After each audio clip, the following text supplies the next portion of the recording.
Hi guys, welcome to It's Electric. My name is Afiz K, and today I have the Plugseeker on It's Electric. Can you please introduce yourself to our audience, please? Thanks. Good morning, Afiz. How are you? Not bad. Just give us a bit of introduction about yourself and how did you get into this EV industry in general? Well, I mean, I've always been quite interested in environment and being a sort of an eco type person, I guess. Yeah. My choice of cars, I mean, I used to commute up to London on the train, but once I was commuting locally, I needed to get a car. So actually, my first car was one of the Polo Blue Motions, because at the time, this is kind of pre-EVs, that was considered to be very eco, about 85 miles per gallon, driven carefully, and so on. Yeah.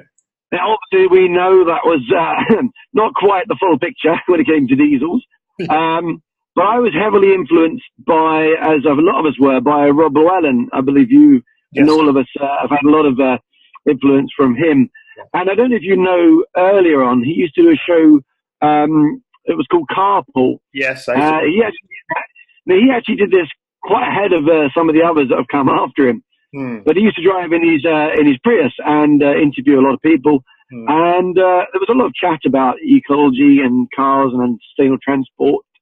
And I think one of the real points that really caught my attention was when he took Jonathan Ross in a Tesla Roadster for one of his lifts. And I think this is one of those watershed moments, among other things, that made me start to think about electric cars. Yeah. This was around the time that the Leaf first started to appear, and to a less extent also the Renault Zoe. And it was at the same time my work place also installed some Type 2 chargers. So kind of things all came together, and I got a Leaf. I think it was about 2013, I think, 14, about that sort of time. Yeah, it's about that and time. And that's when I leased one. And from that, my pathway into being sort of an electric car enthusiast kind of went through a lot through Plugshare.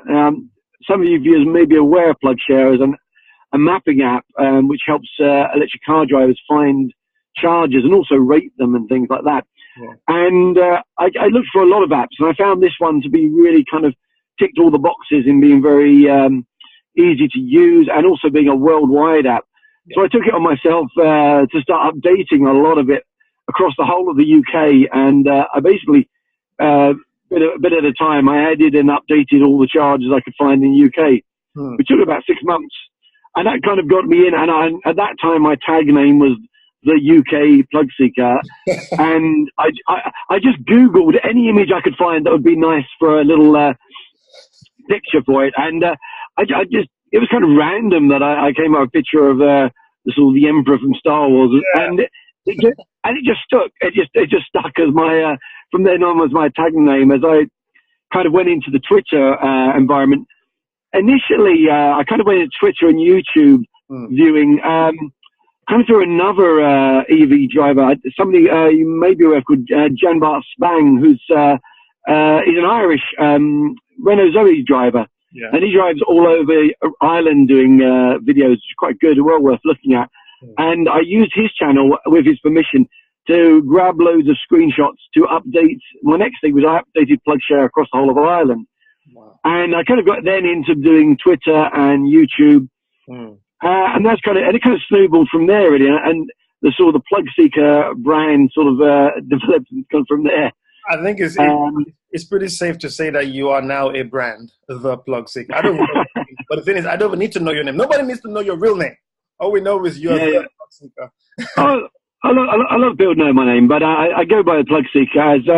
As a lot of us, I think we've got our own jobs and personal lives, and it's sometimes nice to go by a pseudonym when you're online. Yeah. But was that you or me? No, that was me. That was me. Interesting when you say pseudonyms. I thought until today that your name was Alfred. Yeah. I know. Now, I said, because we spoke about this earlier, because I met you at the first electric car owners meeting, which I went to, which was in Ace Cafe about a year ago. Yeah. I don't know who it was. You were there in your i3, and somebody pointed, I said, because I'd seen your videos of your electric unicycles, and I said, what's that chap with that? He said, oh yeah, that's Alfred. Okay, that's Alfred. Yeah, Alfred from the Batman, the butler on the electric unicycle. Because then I then had you sort of pegged as this Alfred, the electric bicycle man. Alfred, yeah. So my name is. But I will correct it. It's now Alfies. I do apologize. And I mean, so just to go back to what you were saying earlier about, obviously, most people always think that electric cars would have never caught on, or wouldn't have caught on as fast as it has now. I still remember back in 2014, 2013, people were looking at us, promoting electric cars as geeks and nerds. And I was saying, listen, this is the future. And it's kind of interesting how quickly we've come, or how far we've come. And electric cars are now seen as cool, obviously, thanks to Tesla. Part of this, but obviously, you have Porsche coming out with it as well. Of course, you have VW are now beginning to wake up. Yeah, finally. That's right. I mean, so for you, what has been the most interesting, or what do you think is a turning point that has made electric cars now seen as almost the norm now? Yeah, I mean, I think there's been a number of turning points. I think actually you have to say Elon Musk has to be credited with the first person to make electric cars look cool, and to take away the stigma of them all being ice cream vans or milk floats. He was the first one to show a Tesla Roadster for what a Tesla Roadster was. This was a car that was the best car you could drive, electric or non-electric. And I think he got a lot of credit for this. I think you have to credit as well some of the other companies that have taken on board. I would say the Nissan, Renault Mitsubishi alliance has done a lot for electric cars, albeit it is still a sideline for them. But I would say Nissan in particular, I have a lot of time for. Nissan is one of the few garages aside from Tesla. You can go to a Nissan forecourt and you will see 5, 6, 7, 10 EVs out in the front on the front parking lot, and that's not something I would say you can say for some other brands like VW or even Volkswagen. You may see one at the best EV on the whole car lot. So I think they have done a lot. I would say we are in our own still in a bit of an electric car bubble. People like yourself and I and some EV users. And I'm often doing the reality shot that we are still less than 2% of national cars are EVs. I am still, however, very pleased with the fact that they are taking off. And I would say the evidence I can see with my own eyes locally. I would say I see at least 5 to 10 electric cars probably on a 30-minute commute in suburbs today, where I live in Caterham. And that really shows that things are taking off. Just recently, I have seen 2 houses within a mile of where I live that have got Chargers and Renault Zoes. So, yeah, I think it is slowly taking off. And I think it's a bit like the iPhone. People looked at the iPhone when it came in. The whole place was flooded with Nokias and other phones. And then you look at it now, iPhone are about, I don't know what their share is, but I mean, half the people I see have got an iPhone now. And if they haven't got an iPhone, they've got a phone that looks very much like an iPhone.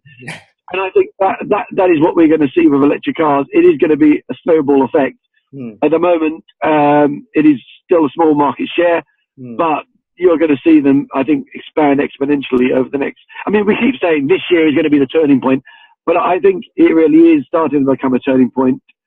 I think there are cars coming out this year which are going to be, again, real game changers. And it's not just the Tesla 3, which may or may not come out this year. I think you've got to look at the Hyundai Kona. I mean, that I've seen 2 of those. That is an impressive piece of kit. That is a 300-mile odd, nice looking, slightly larger than a hatch car. Affordable. And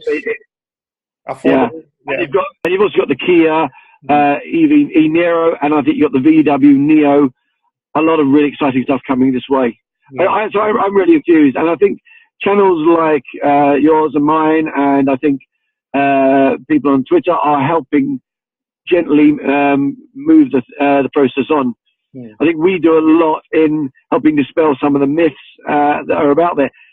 there is a big drag effect which we're gonna be experiencing. I would say, in that there are a lot of people who it's not in their interest for electric cars to take off, and they are going to dog it in the short term. There are going to be some manufacturers who will name nameless, and there are going to be some big oil companies and people with investments in those who are going to spread a lot of what they call FUD, fear, uncertainty, and doubt about EVs. And I think people like yourselves and me and other electric car enthusiasts are going to be at the forefront of dispelling those myths and keeping things moving forward, I think.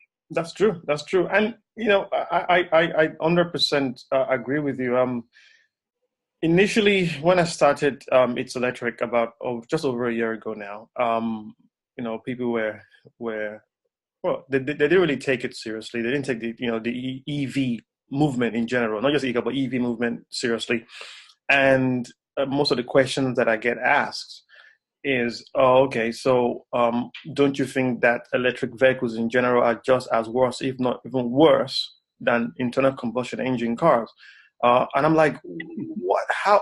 I mean, have you ever been asked that kind of question before? Yeah. I mean, there are a few of these, and I mean, there are companies that are trying to rebrand their hybrids as self-charging hybrids.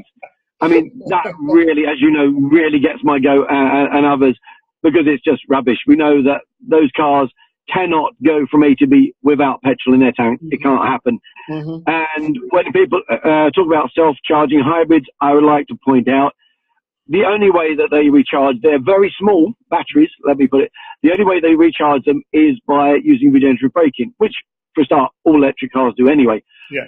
But when you've got a self-charging hybrid, as they call it, that energy is only going to be regen when you're going downhill or when you're braking from speed.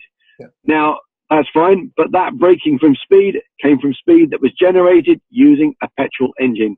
Absolutely. That going down a hill was only achieved by getting to the top of that hill. I'm sure those who do physics will be familiar with the term potential energy. By climbing to the top of a hill, you have turned petrol energy into potential energy. When you roll down that hill on regen, all you're doing is reusing that energy. But it ultimately came from fossil fuels. So, and I'm sad to say that self-charging hybrid has lodged in some people's brains, whom, to be fair, are not maybe familiar with electric cars, who do not understand what's going on. And they think, oh, look, I've got a fully electric car that can charge itself. It doesn't make sense. Physics just does not make sense there. You cannot generate energy from nowhere. And the only self-charging car in existence, as far as I'm aware, is the German startup called, it's called Scion Motors, I believe.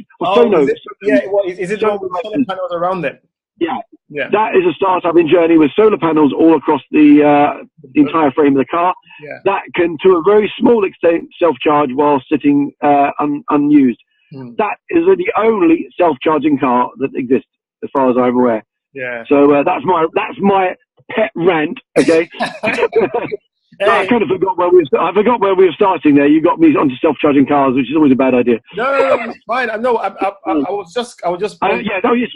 That's right. We were talking about other things, other questions you asked. Yeah, go on. Or we go on forever these. Let's do some of the perpetual mad ones. If I plug my kettle on, is the house going to blow up? Okay. While charging your car? Is that? They think if you charge your car and your kettle, the whole house is going to blow up. That is ridiculous. A kettle uses 3 kilowatts. Most home chargers are probably going to be 3 kilowatts themselves.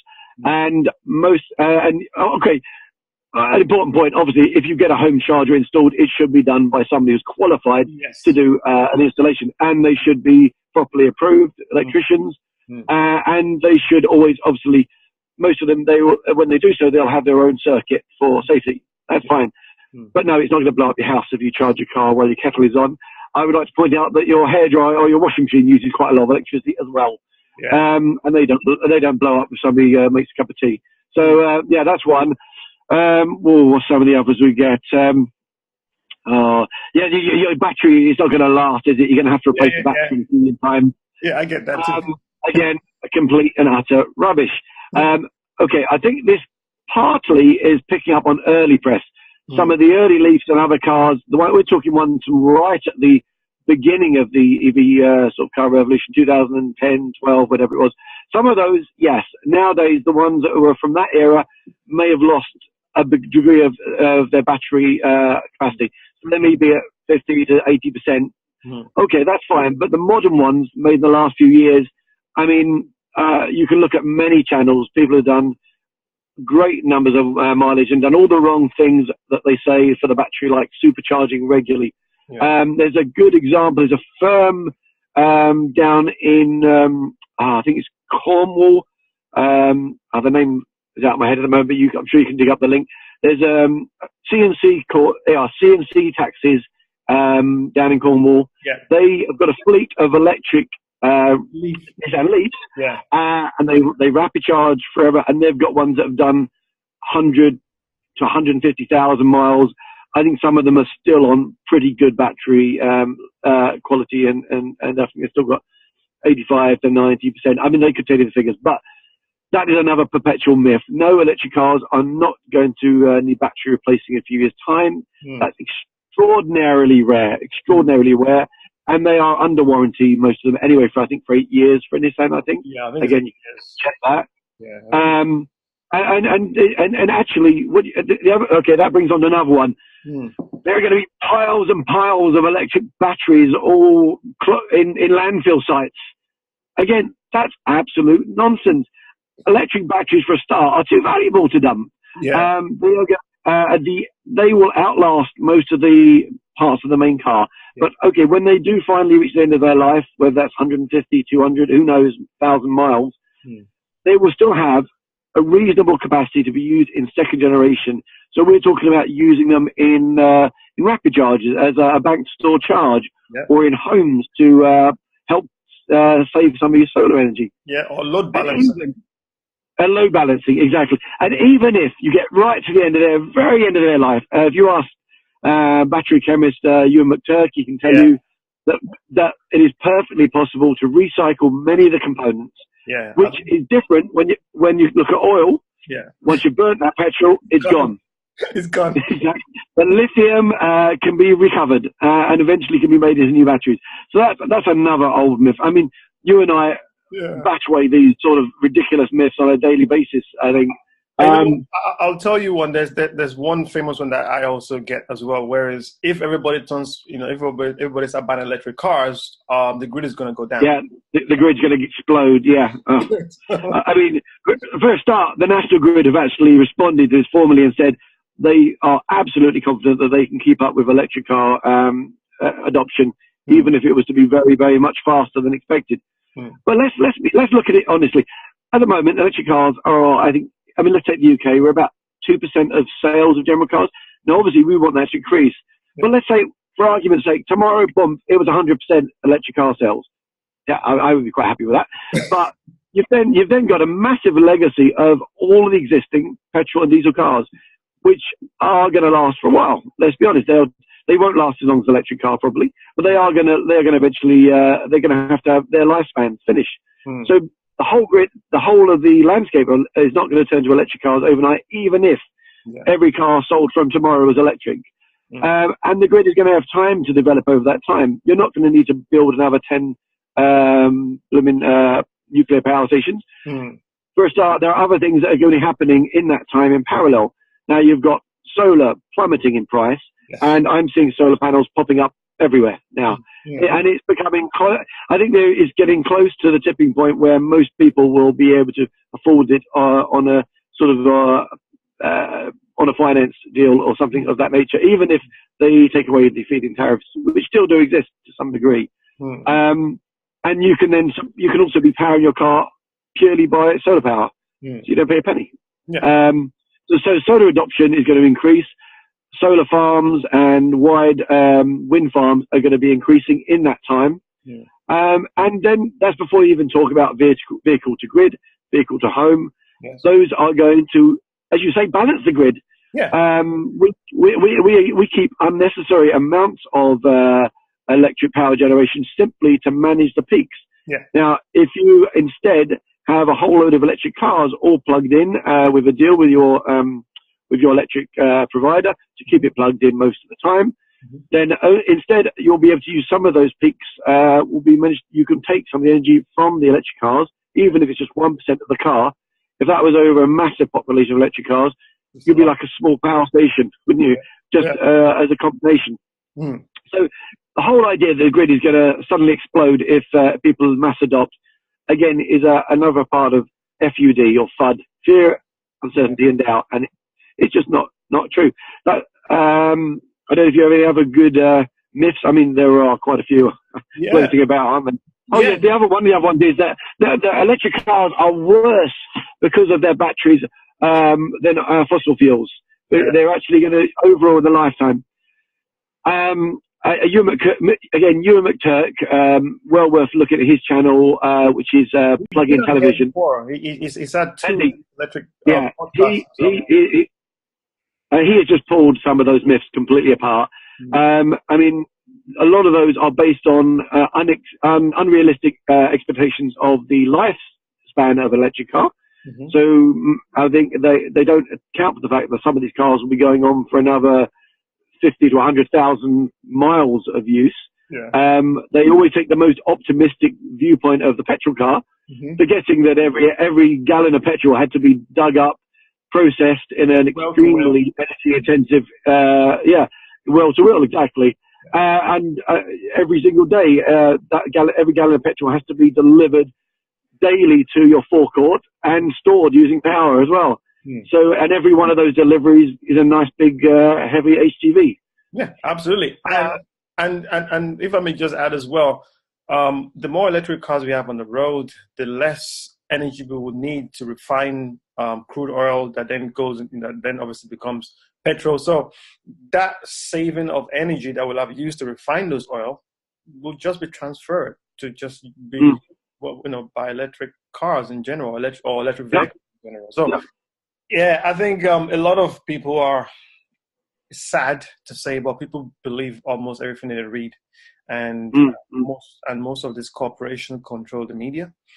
So it is down to people like myself, yourself, Fully Charged, and all the other EV advocates out there that are quite active on social media to keep on pushing the truth.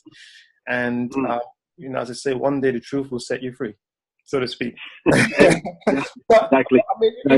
I mean, if I may just ask one more thing. So what do you think, just in your own view, will help us to go full adoption, or at least half adoption? What do you think is needed, are the fundamentals that needs to be in place for EV or e-car adoption in this case? Just say e-car. In terms of e-car adoption, I think a lot of things have to come together, and some of them are. I think the media, and I'm talking about not just TV, but also things like other car magazines, need to start publicizing EVs, electric cars, in a positive light, and that is happening. I think same goes for freelance journalists. I think there are some freelance journalists who pick up an electric car for the weekend, thinking they can learn about it overnight, maybe come unstuck a little bit and blast a really damning report of EVs. And I've seen one or two of these. I think that maybe we need to get a few more journalists trying, with a bit of pre-planning, trying an electric car, but not expecting to pick it up the same day and know everything about it. I think that is one small difference from petrol cars, which you have to take on board. It's not only a car, it's also an incredibly clever piece of electronic equipment. And you wouldn't buy a really brilliant piece of software or a computer or a laptop without giving it just a little bit of thought beforehand and research before you buy it. And I think same goes for an electric car. You wouldn't just pick one up one day and just sit in it and think, right, okay, I know everything about this particular vehicle. So I think, and that maybe is one of the things that perhaps needs to be improved. I would say one of the other big things is that the mainstream manufacturers need to be more, they have to be more educated on electric cars if they're selling them, first off. And also they need to be more pro electric cars as an option. And that's a difficult one, because it's not always in some of these manufacturers' interests to sell electric cars.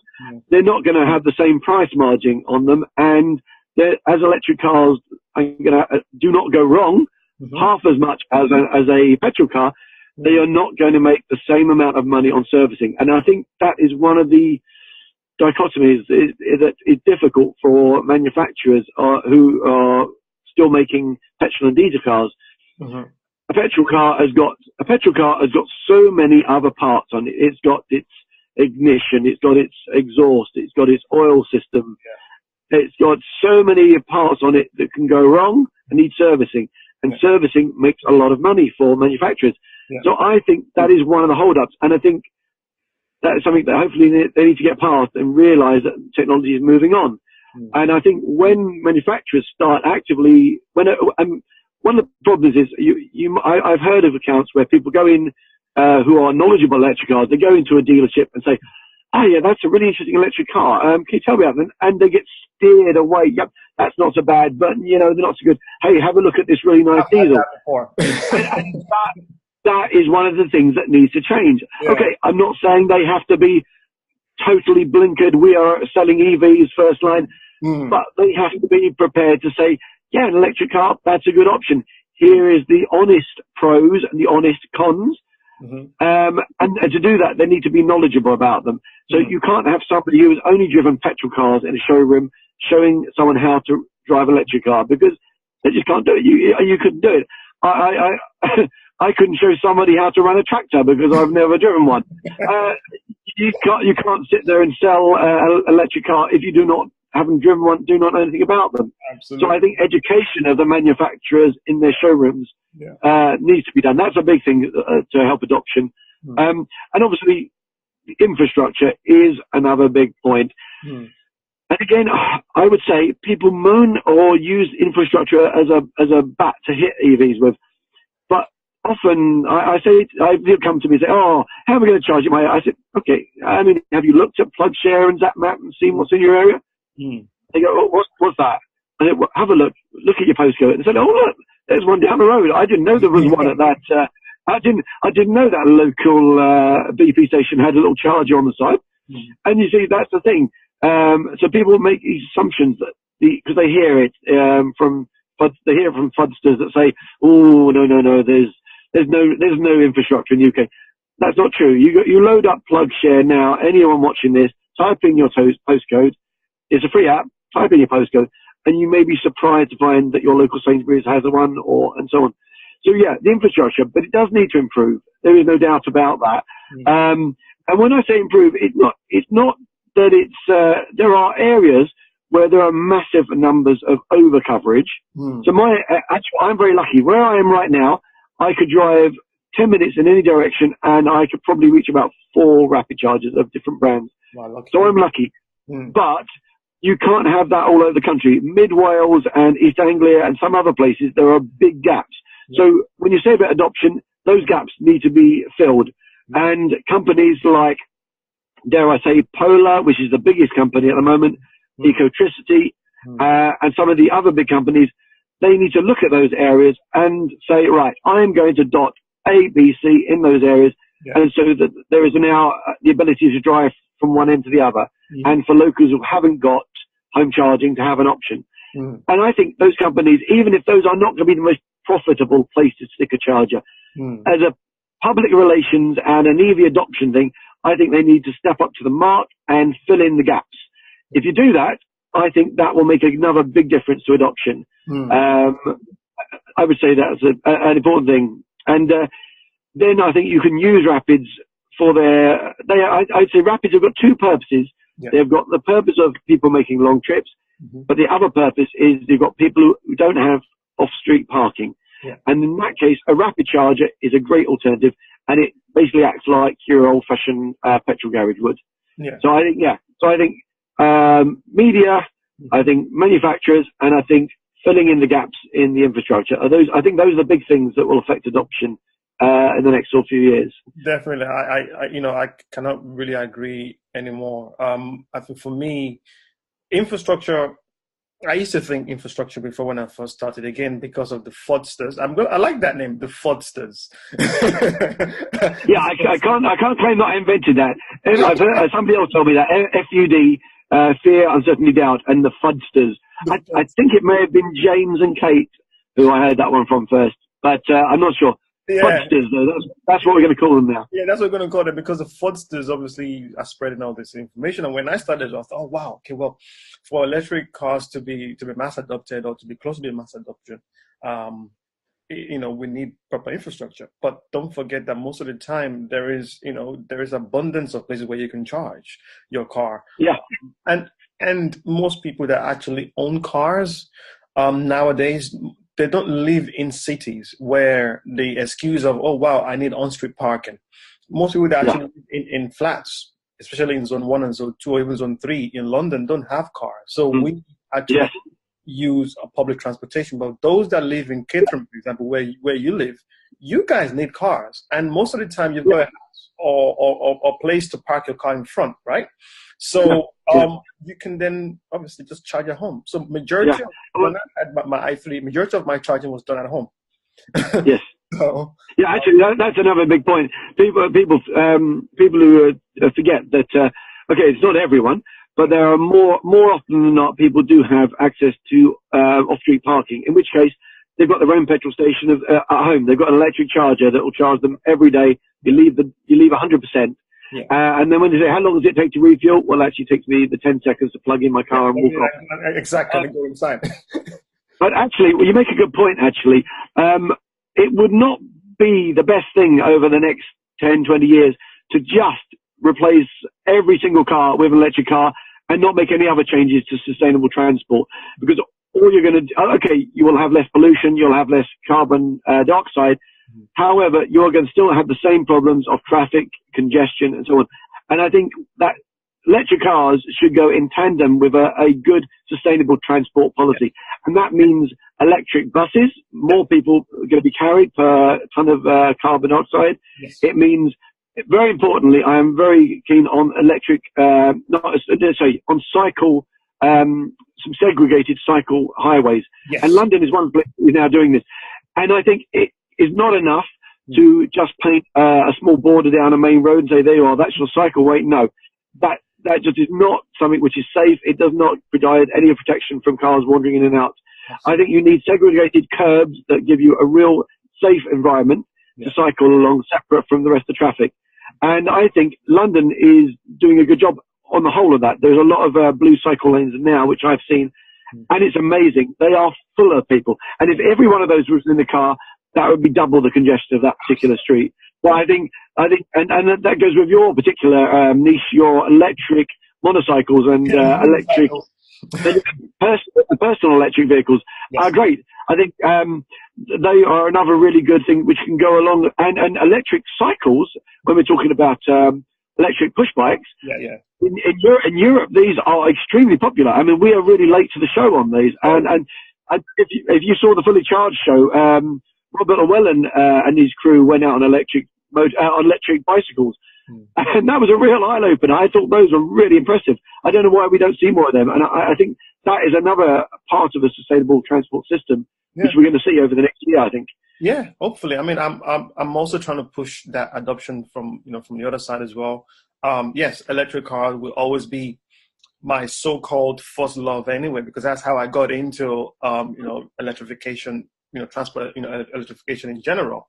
But I realized that living in cities, and majority of people that are in countries nowadays, majority of our population live near or in cities.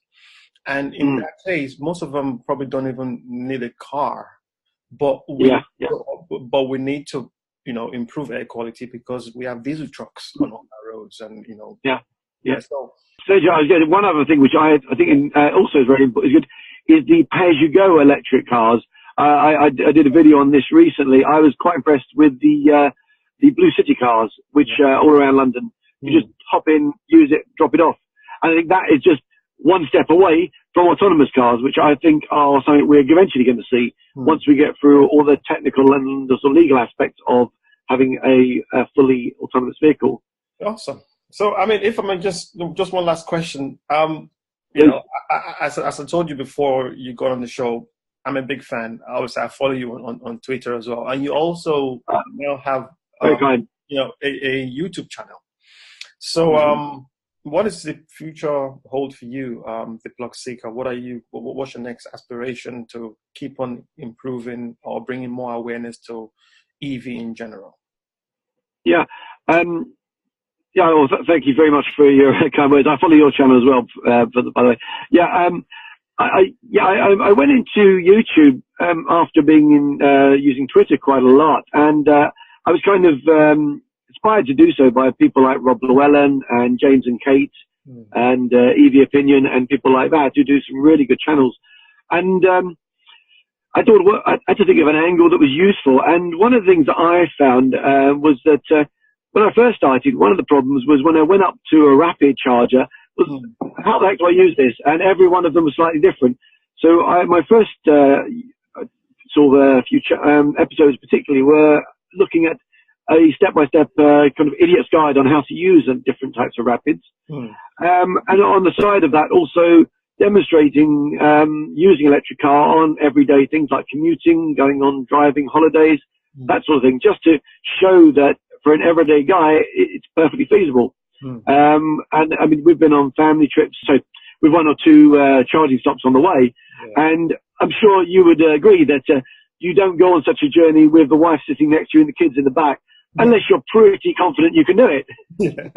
So, and funny enough, just to mention, the missus, only a year ago, she got rid of her SUV diesel, and we've now got a 2-leaf family. So we're a fully electric family now. So and that surprised me, because she was very skeptical of electric cars when I first bought mine. So it just shows that they will catch on. Yeah, no, I like that. I mean, thank you. I mean, but if I'm just so your YouTube channel, it's been in existence for about a year now, hasn't it? Yeah. Okay. It's just coming up to exactly a year now. My first one was I went up to London to one of Rob Llewellyn's talks he did. I think it was in Moorgate. And I think I'm going to continue to try to do more episodes showing me doing other trips, and I'm hoping to maybe do some I'm going to. One of the things I've got coming up actually is I've recently did a trip up to Scotland, which was the furthest I've ever pushed my Leaf. That was a round trip of 980 miles and 480 on the way there.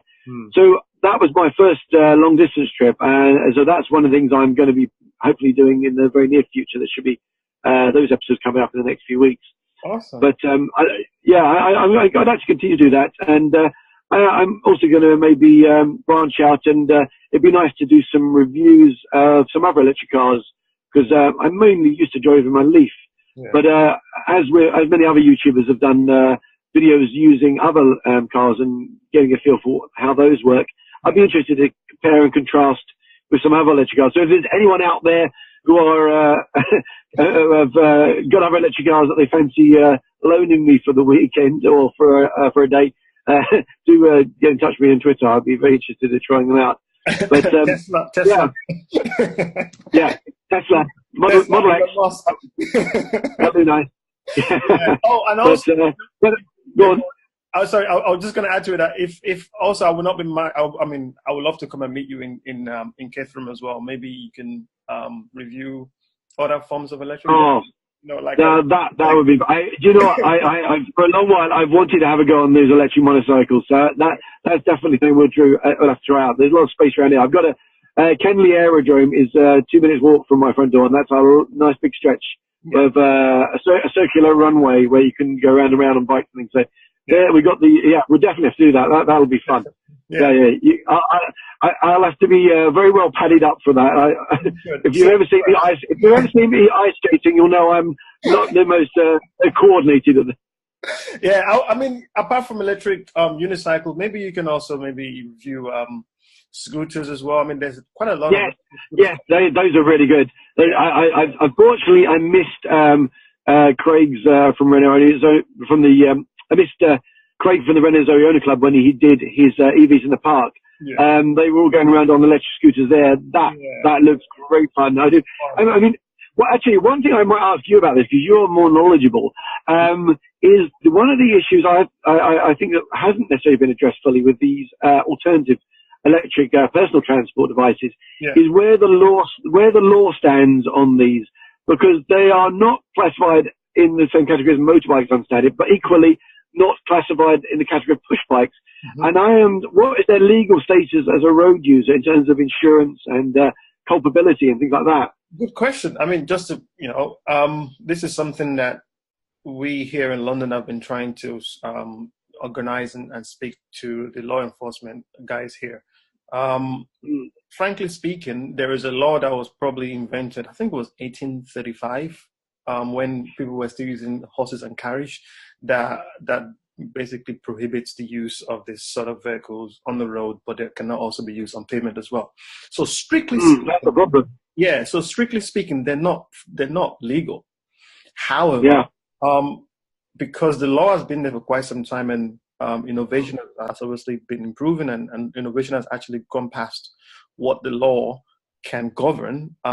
Exactly. Yeah, I have some inside knowledge that I know that the law has been, it's going to be revised. Yes. And as long as you ride safely, as long as you're not being a nuisance on the road, most of the time the police will leave you alone. I would thought so, yeah. And the other thing is, obviously, we must say that the same should account that you should still be wearing adequate head protection for these sort of devices, because they are still doing reasonable speed. Most definitely. I mean, you can reach up to speed of about 25 miles plus, and if you fall, you will hurt yourself. Yeah. You might not necessarily die, but you will still hurt yourself. I mean, to be honest, at that sort of speed, that is less than I could do on my racing bike on a good stretch. On a downhill stretch, you can easily exceed 20 to up to maybe even 30 miles an hour on downhill. So I don't see personally why, if they're being driven sensibly with proper protection, why they could not be given a similar status to push bikes, because you can go at the same sort of speed. And to be honest, does that not equally compare to an electric supported bike? Because that could do a similar speed in the same way without pedaling. So the issue here is that anything that has pedals is fine, but because obviously the scooters don't have pedals, electric unicycles don't have pedals, electric skateboards don't have pedals. So it's I believe is the wording. This is almost, I'll probably say, it's more of a technicality, and they just kind of work out all the kinks. Work out, do you need insurance? Don't you need insurance? Where can you travel? How, what is the power that is allowed, maximum power that is allowed? I'm hearing in Germany has actually passed a law that allows these sort of vehicles. I believe is 1,200 watt-hour maximum. I think it should be about 2,000, to be honest, just to make sure that you can ride it. But Germany has got a law in place that will start to allow them by spring this year. I was in Paris a couple of times, and they're like everywhere. I even took my electric unicycle to Paris. Yeah. Fine. So why not? Why not? I think they're great. I mean, I think again, you could do as much damage, I think, slamming into somebody in a heavy mountain bike as you would do in one of these small electric unicycles. Yeah. So I don't see why, if they're driven sensibly, they should not be potentially. I mean, I don't know if this is controversial, but possibly they should be using the cycle lanes alongside the push bikes and the electric push bikes. I mean, I think that would be ideal, because otherwise you're going to force them onto the pavement. That's going to upset people potentially, and it's not ideal. Or you're in the road, and then you're kind of taking your chances with some of the traffic. So I think in heavy built-up areas like London, ideally they should be part of the cycle community. I don't know if the cycle community agrees with that or what. No, I think so. Some of the issues that we have here is the cyclists, because it's called the cycle lane. They feel entitled because it is called a cycle lane. The wording of that should probably be called alternative transportation lane or something. Something that, so that cyclists don't feel entitled to it, really. I mean, it's definitely an area of debate, I think, because if you can ride an electric bicycle, and those are going to become much more popular, if you can ride those fully without much pedal, really, you may be pedaling, but you are really being powered some of the time really by electric. Then, well, where's the difference? Are you going to say that only manual powered ones? It can be, I don't know. I mean, I do a bit of cycling, but I'm not a major cyclist in London. But I think it's an interesting area, and I would say this is something which definitely needs discussion and some sensible suggestions, because I think, what is the point of for someone like yourself going from half a mile down the road in central London in a car, having to get in a car, having to drive in the middle of the traffic, having to having to stick it in a parking space, when you could nip there and back perfectly safely in a personal transport device. So I think this is definitely something which I think cities need to think about in the sustainable World Cup. So I mean, although I'm mainly concentrating myself on electric cars, I think these still fall under the sort of blanket term of electric vehicles, whether they are personal vehicles or whether they are traditional cars. So I mean, I'm all for it. Yeah. So I was just going to say that, you know, in terms of reviewing it, I will definitely recommend that you add that to your collection of reviewed items that you should be reviewing on your channel, and you will get a different type of audience as well. There's a new fresh audience that are coming into the electric vehicle space, and most of them cannot afford a Tesla or a Leaf, but they still want to get around town. So, and I've also seen some people who do have electric vehicles. They fold up their mini personal vehicle in the back of the car, and they do the last mile on their personal vehicle, which I've seen people doing that. So there's a lot of scope for these. It's a very interesting area. Awesome. Anyway, I'd just like to say once again, thank you for finally coming onto the show. No, thank you very much for inviting me. Thank you for coming to the show. I'm sure that, you know, we will definitely do a YouTube review together on an electric unicycle, maybe electric scooter, and looking forward to as well on your show. And from us and from me, Afiz K, thank you guys for listening to it. It's Electric. Until next time, take care. Bye.